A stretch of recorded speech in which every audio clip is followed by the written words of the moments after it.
بسم اللہ الرحمن الرحیم۔ تفہیم القرآن، سید ابو الاعلی مودودی، دیباچہ۔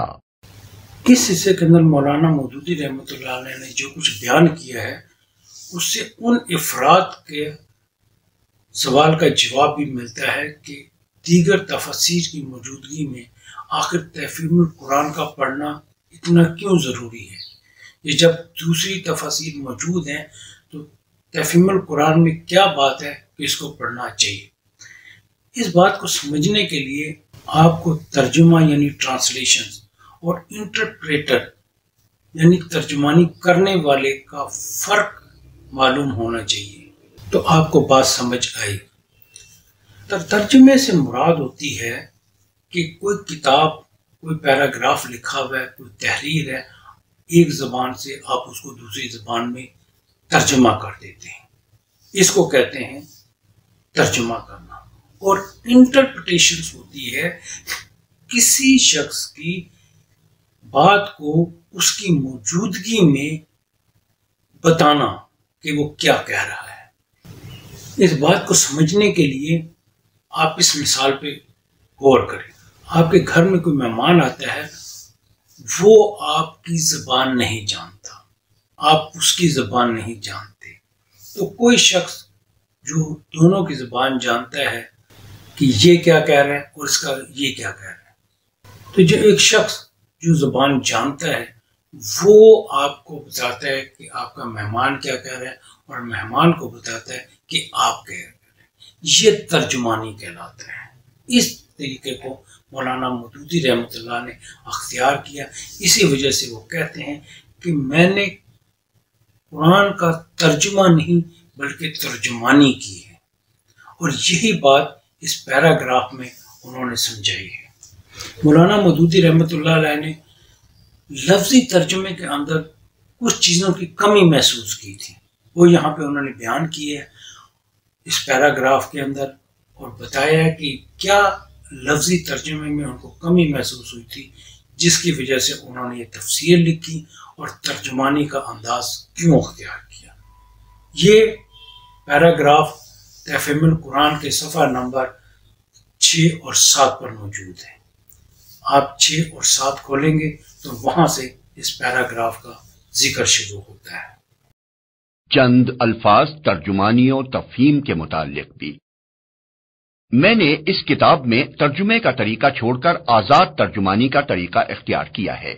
اس کی وجہ یہ نہیں ہے کہ میں پابندی لفظ کے ساتھ قرآن مجید کا ترجمہ کرنے کو غلط سمجھتا ہوں، بلکہ اس کی اصل وجہ یہ ہے کہ جہاں تک ترجمہ قرآن کا تعلق ہے، یہ خدمت اس سے پہلے متعدد بزرگ بہتر طریقے پر انجام دے چکے ہیں، اور اس راہ میں اب کسی مزید کوشش کی ضرورت باقی نہیں رہی ہے۔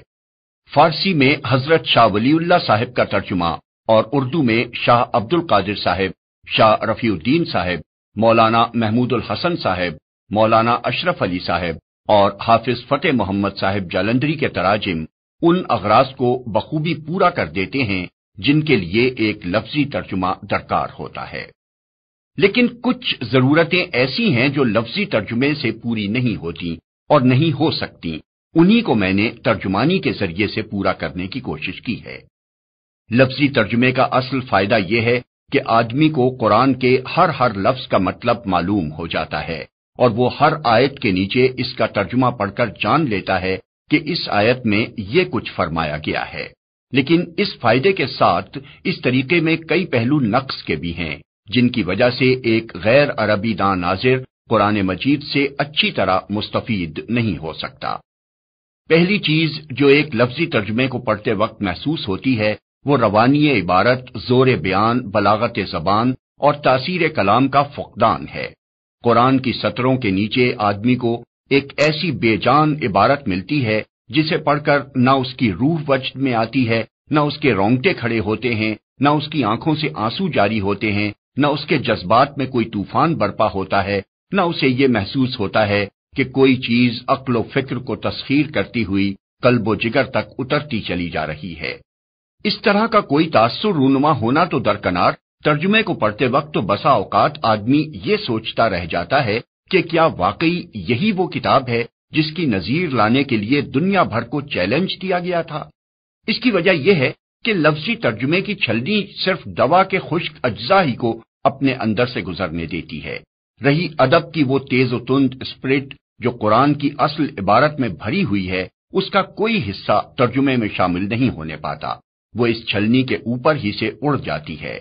حالانکہ قرآن کی تاثیر میں اس کی پاکیزہ تعلیم اور اس کے عالی قدر مضامین کا جتنا حصہ ہے، اس کے ادب کا حصہ بھی اس سے کچھ کم نہیں ہے۔ یہی تو وہ چیز ہے جو سنگ دل سے سنگ دل آدمی کا دل بھی پگھلا دیتی تھی، جس نے بجلی کے کڑکے کی طرح عرب کی ساری زمین ہلا دی تھی، جس کی قوت تاثیر کا لوہا اس کے شدید ترین مخالفین تک مانتے تھے اور ڈرتے تھے کہ یہ جادو اثر کلام جو سنے گا وہ بالآخر نقد دل ہار بیٹھے گا۔ یہ چیز اگر قرآن میں نہ ہوتی اور وہ اسی طرح کی زبان میں نازل ہوا ہوتا جیسی اس کے ترجموں میں ہم کو ملتی ہے، تو اہل عرب کے دلوں کو گرمانے اور نرمانے میں اسے ہرگز وہ کامیابی حاصل نہ ہو سکتی جو فی الواقع اسے حاصل ہوئی۔